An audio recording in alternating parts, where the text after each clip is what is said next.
Bonjour, François-Xavier Piloquet, actuellement en soins palliatifs. Alors moi j'ai une question par rapport à l'idée de dormir avant la mort et par rapport à la souffrance. C'est-à-dire que je vois très bien sûr l'idée de la douleur, et là il n'y a pas de débat. Après, la souffrance, ça peut être beaucoup plus vaste. Ça peut être aussi l'idée de la perte d'autonomie, justement dans une société où on nous pousse de plus en plus à être parfait, voilà, enfin, globalement une société qui pousse dans ce sens-là.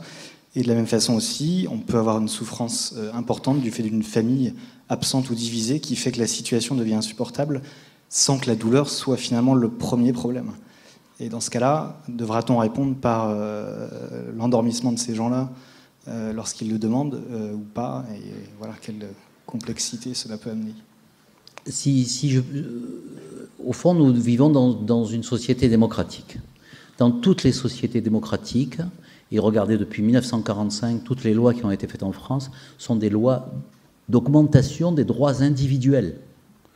Parce que dans une société, on va dire archaïque, pour faire simple, ou totalitariste, tout le monde pense pareil.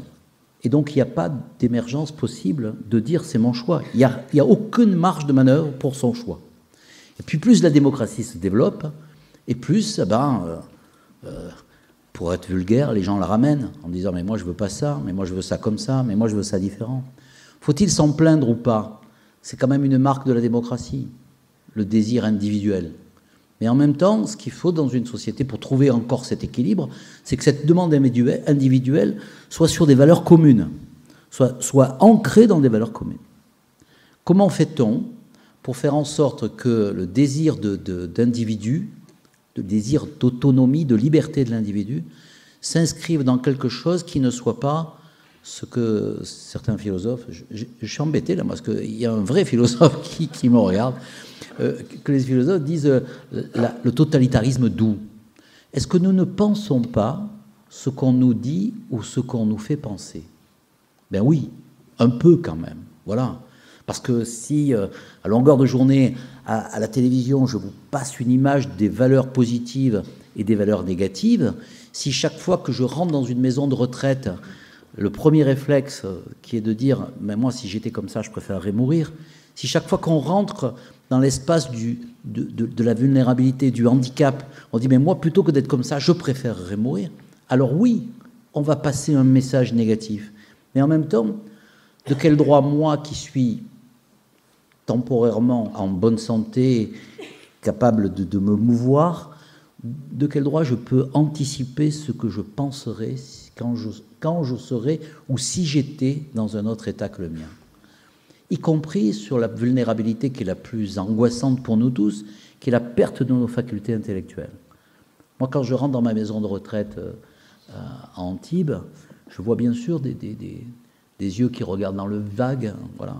Et si je vais au fond de ce que je pense en première, je dis mais que je meurs avant de me trouver comme ça, sans reconnaître mes enfants, etc. Et pourtant, quand je regarde la personne qui est en face de moi et qu'elle mange son éclair au chocolat, et même si elle me prend pour quelqu'un d'autre, de quel droit je vais nier à la fois sa petite autonomie, le plaisir qu'elle a de vivre, la portion de bonheur? Il y a un de mes amis qui dit c'est pas eux qui pénètrent pas dans notre monde, c'est nous qui sommes incapables de pénétrer dans le leur. C'est peut-être vrai aussi. Et donc, ce respect de la fragilité est quelque chose qui, à mes yeux, est essentiel. Donc, je pense qu'il y a un travail à faire dans la population. Oui, on est tous vulnérables, oui, aujourd'hui on est comme ça, demain on peut être différent. Et quand on voit quelqu'un qui est différent, pas immédiatement se dire... plutôt ne pas exister que d'être comme ça. Parce que ça, c'est une société qui est mortifère. C'est la société anti-Ulysse. C'est la société qui cherche la vie à tout prix et qui va chercher la performance au prix, justement, de l'humanité. Donc, je crois qu'on n'est pas là, non. Je ne pense pas qu'on en soit là. Et je pense que, vous savez, après les statistiques, on me dit, si on demande aux gens est-ce que vous préférez la mort plutôt qu'une fin de vie dégradée, et ils répondent avec une immense majorité, je préfère la mort. Mais c'est normal qu'ils disent ça. Voilà. Et puis si on leur dit, quelque temps après, est-ce que vous préférez, avant de mourir, si vous souffrez, est-ce que vous préférez dormir en attendant la mort ou recevoir la mort, ben, il dit « je préfère dormir en attendant la mort ».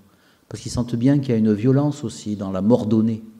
Donc, les statistiques sur des sujets complexes, c'était tout à l'heure Edgar Morin. Edgar Morin, il a mis un élément qui est totalement absent de notre société, c'est l'acceptation de la complexité. Accepter que les choses ne soient pas blanches ou noires, rouges ou bleues, et que ce ne soit pas... Alors, c'est oui ou c'est non? Eh ben, moi, je ne réponds pas c'est oui ou c'est non sur des questions aussi complexes que la vie, que la mort, etc. etc. C'est toujours des oui mais, c'est toujours des conflits de valeurs, c'est toujours des situations particulières. Et qu'est-ce que ça a à voir, le grand vieillard qui s'éteint doucement chez lui, avec le nouveau-né sur lequel je me pose la question de la réanimation parce qu'il est grand prématuré? Et qu'est-ce que ça a à voir, le patient qui a un cancer et qui hurle de douleur et sur lequel on ne doit même pas se poser la question de savoir si je raccourcis ou non sa vie, alors qu'il va mourir dans quelques jours et je dois le calmer à tout prix? Et qu'est-ce que ça a à voir ça avec le jeune homme qui a un accident de voiture et qui définitivement n'aura plus aucune pensée et qui ne pourra plus communiquer à l'autre? Chaque cas est un cas particulier, chacune de nos vies est une vie particulière.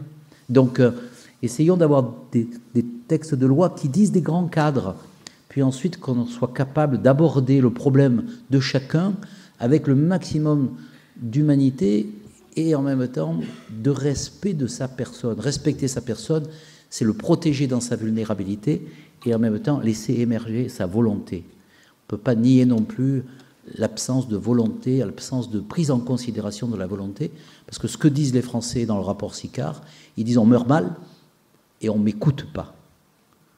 Ben ça, c'est un pavé lancé dans la mare de la médecine qui dit, à la fin quand même s'il est fragile, vulnérable, avec un degré de conscience altéré, je dois l'écouter peut-être encore plus.